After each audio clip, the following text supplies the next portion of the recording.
নমস্কার বন্ধুরা, সৌমিত্র মাম কিচেনে সবাইকে স্বাগত। আজকে দারুণ একটা কেকের রেসিপি নিয়ে চলে এসেছি। ডিম ছাড়া সুজির কেক। সুজি দিয়েও কিন্তু খুব ভালো কেক বানানো যায়। একবার হলেও বাড়িতে আপনারা এইভাবে বানিয়ে দেখতে পারেন। খেতে ভীষণই ভালো হয়। আর খেয়ে কেমন লাগলো অবশ্যই কিন্তু আমাকে কমেন্ট করে জানাতে ভুলবেন না। আর রেসিপিটা ভালো লাগলে চ্যানেলটাকে সাবস্ক্রাইব করার অনুরোধ রইল। চলুন রেসিপিটা শুরু করা যাক। কেক বানানোর জন্য আমি এখানে 1 বাটি সুজি নিয়ে নিয়েছি। সুজিটাকে খুব ভালো করে মিক্সিতে গুঁড়ো করে নিতে হবে। খুব ভালো করে মিক্সিতে ঘুরিয়ে নিতে হবে যাতে সুজির কোনো দানা ভাব না থাকে। আমি সুজিটাকে খুব ভালো করে মিক্সিতে ঘুরিয়ে নিয়েছি। আর দেখিয়ে দিচ্ছি কতটা পাউডার হয়েছে। আর দেখতেই পাচ্ছেন খুব মিহি করে আমি সুজিটাকে গুঁড়ো করে নিয়েছি। এবার একটা বোল নিয়ে নেব। বোলের মধ্যে আমি 1 বাটি দুধ নিয়ে নেব। যতটা সুজি নিয়েছি ঠিক ততটা আমি দুধ নিয়ে নিয়েছি। এবার আমি এর মধ্যে দিয়ে দেব 1 চামচ ভিনিগার। দুধের মধ্যে ভিনিগার দিয়ে এটাকে বাটার মিল্ক বানিয়ে নেব। এবার এটাকে একটা সাইড করে রেখে দেব। সাইড করে রেখে দিয়ে একটা মিক্সিং বোল নিয়ে নেব। মিক্সিং বোলের মধ্যে যে সুজিটাকে আমি পাউডার করে রেখেছিলাম সেটাকে নিয়ে নেব। আর নিয়ে নেব 1 বাটি গুঁড়ো চিনি। চিনিটাকে আমি মিক্সিতে গুঁড়ো করে নিয়েছি। আপনারা চাইলে গোটা চিনিও ব্যবহার করতে পারেন। আর 1 চামচ দিয়ে দেব বেকিং পাউডার, হাফ চামচ দিয়ে দেব বেকিং সোডা। যতটা বেকিং পাউডার দেব তার অর্ধেক দিয়ে দেব বেকিং সোডা। আর দিয়ে দেব 1 পিঞ্চ মতো লবণ। দিয়ে খুব ভালো করে সমস্ত উপকরণগুলো মিশিয়ে নেব। চিনিটা গুঁড়ো করে দিয়েছি, এর ফলে কিন্তু খুব সহজেই চিনিটা মিশে যাবে। তা না হলে কিন্তু চিনিটা মেল্ট হতে একটু সময় লাগতো। সমস্ত উপকরণগুলো খুব ভালো করে মিশিয়ে নিয়েছি। এবার দিয়ে দেব হাফ বাটি ময়দা। ময়দাটাকে দিয়েও খুব ভালো করে মিশিয়ে নেব। যতটা সুজি নিয়েছি তার অর্ধেক পরিমাণ দিয়ে দিয়েছি ময়দা। ময়দাটাকে দিয়েও খুব ভালো করে মিশিয়ে নিয়েছি। এবার দিয়ে দেব ভিনিগার মেশানো দুধটাকে। দিয়ে খুব ভালো করে মিশিয়ে নিতে হবে। খুব ভালো করে ব্যাটারটাকে বানিয়ে নিতে হবে যাতে কোনো রকম দলাভাব না থাকে। এটা একটু সময় নিয়েই বানাতে হবে আর স্মুথ একটা ব্যাটার বানিয়ে নিতে হবে। খুব ভালো করে আমি এটা মিশিয়ে নিয়েছি, নিয়ে স্মুথ একটা ব্যাটার বানিয়ে নিয়েছি। আর খুব ভালোভাবে কিন্তু ব্যাটারটা মিশেও গেছে। আর এটা যত বেশি ফ্যাটানো হবে তত কিন্তু কেকটা স্পঞ্জি হবে। ব্যাটারটা এরকম ঘনত্বের হবে। এবার আমি এর মধ্যে দিয়ে দেব হাফ বাটি তেল। আমি এখানে রান্নার তেল ব্যবহার করেছি, আপনারা চাইলে কিন্তু মেল্টেড বাটারও ব্যবহার করতে পারেন। খুব ভালো করে তেলটাকে দিয়েও মিশিয়ে নিতে হবে। সমস্ত উপকরণগুলো কিন্তু খুব ভালো করে মিশিয়ে নিতে হবে আর খুব ভালো করে কিন্তু ফেটিয়ে নিতে হবে। তেলটাও খুব ভালোভাবে মিশে গেছে।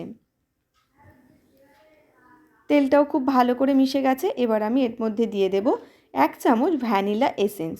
ভ্যানিলা এসেন্সটাকে দিয়েও খুব ভালো করে মিশিয়ে নেব। ভ্যানিলা এসেন্সটাকে দিয়েও খুব ভালো করে মিশিয়ে নিতে হবে। আর প্রত্যেকটা উপকরণ কিন্তু খুব ভালো করে মিশিয়ে নিতে হবে। আর প্রত্যেকটা উপকরণ কিন্তু এইভাবে বাটি মেপে বা কাপ মেপে আপনারা ব্যবহার করবেন। তাহলেই কিন্তু খুব সহজেই কেকটা স্পঞ্জি এবং নরম তুলতুলে হবে। ব্যাটারটা বানানো হয়ে গেছে। এবার সাইড করে রেখে দিয়ে আমি একটা কেক টিন নিয়ে নিয়েছি। এবার আমি খুব ভালো করে একটু তেল ব্রাশ করে দেব। এভাবে একটু তেল ব্রাশ করে নিলে খুব সহজেই কিন্তু কেকটা ডিমোল্ড হয়ে যাবে। তেলটা ব্রাশ করে নেওয়ার পর আমি একটা খাতার কাগজ এভাবে গোল করে কেটে রেখেছিলাম সেটাকে দিয়ে দিলাম। দিয়ে উপর থেকে আরও একবার তেলটাকে খুব ভালো করে ব্রাশ করে নিতে হবে। আপনাদের কাছে যদি বাটার পেপার থাকে বাটার পেপারও ব্যবহার করতে পারেন। এইভাবে একটা কাগজ যদি নিচে দেয়া হয় তাহলে কিন্তু খুব সহজেই কেকটা ডিমোল্ড হয়ে যাবে। কেক টিনটাও আমার রেডি হয়ে গেছে। এবার ব্যাটারটাকে আরও একবার খুব ভালো করে ফেটিয়ে নিয়ে কেক টিনের মাঝ বরাবর খুব ভালো করে ব্যাটারটাকে ঢেলে নিতে হবে। ব্যাটারটাকে ঢেলে নিয়ে যা দেখতেই পাচ্ছেন খুব স্মুথ একটা ব্যাটার হয়েছে। এবার এটাকে একটু ট্যাপ করে নেব যাতে ভিতরে কোনো রকম বাতাস না থাকে। এটাকে ট্যাপ করে নিয়েছি। এবার আমি আগে থেকে একটা কড়াই বসিয়ে কিছুটা পরিমাণ নুন আর আমি একটা স্ট্যান্ড দিয়ে উপরে যে ঢাকনাটা ছিল সেটাকে একটা কাগজ দিয়ে ছিদ্রটাকে বন্ধ করে এটাকে আমি প্রিহিট করতে বসিয়ে দিয়েছিলাম। এটাকে প্রিহিট করে নিয়েছি। এবার কেক টিনটাকে বসিয়ে দেব। কেক টিনটাকে বসিয়ে দিয়ে ঢাকনাটাকে বন্ধ করে দেব। ঢাকনাটাকে বন্ধ করে 30 মিনিট আমি খুব ভালো করে বেক করে নেব। 30 মিনিট বেক করে নেওয়ার পর আমি ঢাকনাটাকে খুলে নিয়েছি, আর কেকটা কিন্তু আগের থেকে অনেকটাই ফুলে গেছে। এবার উপর থেকে কিছুটা পরিমাণ চেরি আমি কেটে রেখেছিলাম সেটাকে দিয়ে দেব। আপনারা আপনাদের পছন্দ মতো ড্রাই ফ্রুটস ওপর থেকে দিয়ে দিতে পারেন। আগে থেকে যদি চেরিটা দেওয়া হতো তাহলে কিন্তু কেকের মধ্যে চেরিগুলো চলে যেত। তাই কেকটা কিছুটা বেক হয়ে যাওয়ার পর আমি চেরিগুলোকে ওপর থেকে এইভাবে সাজিয়ে দেব। এতে কিন্তু দেখতেও ভালো হবে আর খেতেও কিন্তু বেশ ভালো হয়। আপনারা আপনাদের নিজেদের পছন্দ মতো ড্রাই ফ্রুটস ব্যবহার করবেন। সব চেরিগুলো উপর থেকে সুন্দরভাবে সাজিয়ে দিয়েছি। আবার ওটাকে ঢাকনা বন্ধ করে আরও আমি এটাকে 30 মিনিট মতো বেক করে নেব। আরও 30 মিনিট আমি এটাকে খুব ভালো করে মিডিয়াম ফ্লেমে বেক করে নিয়েছি। এবার একটা কাঠি দিয়ে আমি এইভাবে চেক করে নেব যে কেকটা আমার রেডি হয়ে গেছে কিনা।